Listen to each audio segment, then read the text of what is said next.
নমস্কার বন্ধুরা। 2025 সালে পিএম কিষাণ অর্থাৎ প্রধানমন্ত্রী কিষাণ সম্মান নিধি প্রকল্পে যেসব কৃষকরা নাম নথিভুক্ত করতে চাইছেন নতুনভাবে, কবে থেকে এই অ্যাপ্লিকেশন শুরু হবে, অ্যাপ্লিকেশন করার পর কী কী ডকুমেন্টস আপনি জমা দেবেন এবং কোথায় জমা দেবেন, সেই সমস্ত বিষয়বস্তু নিয়ে আজকে আলোচনা করব। ভিডিওটি অবশ্যই মনোযোগ সহকারে শুরু থেকে শেষ পর্যন্ত দেখবেন এবং আপনি যদি আমার চ্যানেল নতুন দর্শক হয়ে থাকেন তাহলে চ্যানেলটিকে সাবস্ক্রাইব করে পাশে থাকা বেল আইকনটি অল করবেন। এর পাশাপাশি এই ভিডিওর লিঙ্কটি বন্ধুদের সাথে শেয়ার করে তাদেরকে ইনফরমেশন দেওয়ার চেষ্টা করুন। 2025-26 সেশনের পিএম কিষাণ প্রকল্পের যে সমস্ত কৃষকরা নাম নথিভুক্ত করতে চাইছেন নতুনভাবে, তারা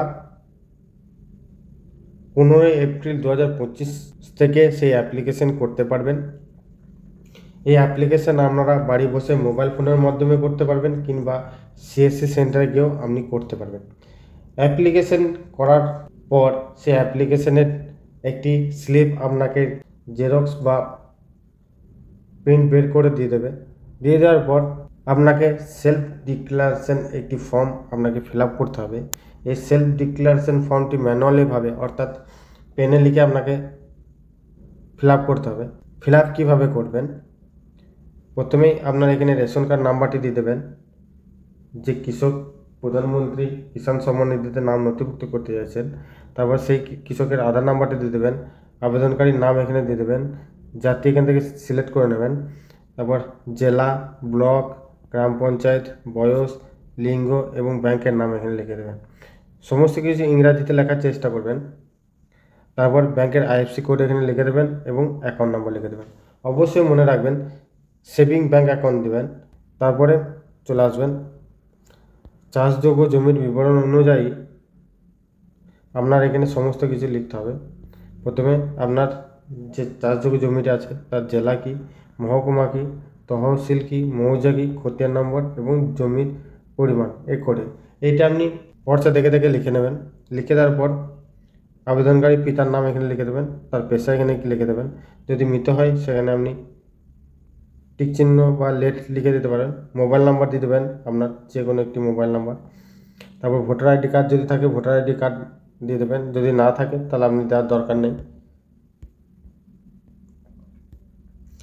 তারপর পিএম কিষাণ অ্যাপ্লিকেশন করার আগে অবশ্যই মনোযোগ সহকারে এটা পড়ে নেবেন, আবেদনকারী নিম্নলিখিত বিভাগের আওতায় আছে কি না।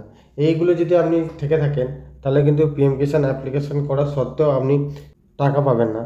এগুলো আপনি সমস্ত কিছু পড়ে নেবেন। পড়ে নেওয়ার পর এখানে আপনার সাইন করবেন এবং কবে জমা দেবেন সেই তারিখটা এখানে লিখে দেবেন। পিএম কিষাণ প্রকল্পের নাম নথিভুক্ত করার জন্য কী কী ডকুমেন্টস আপনার প্রয়োজন হবে: আধার কার্ডের xerox, passport size photo colour,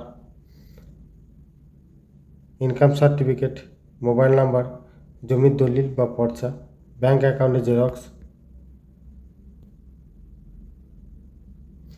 ঠিকানা প্রমাণপত্র, ভোটার কার্ড, জমি রেকর্ড। এগুলি আপনার প্রয়োজন হবে। এগুলি আপনি জেরক্স করে নিয়ে যাবেন।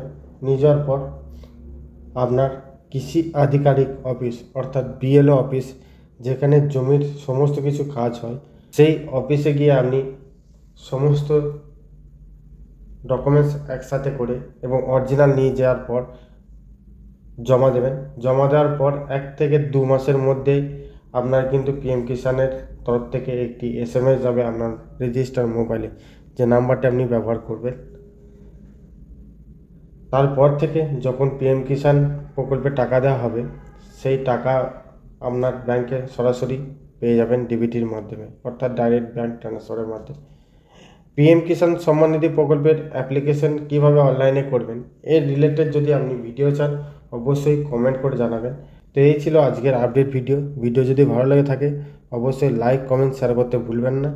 দেখা হচ্ছে পরবর্তী নেক্সট কোনো আপডেট ভিডিওতে। ততক্ষণ ভালো থাকবেন, সুস্থ থাকবেন, সাবধানে কাজ করবেন। বিদায়।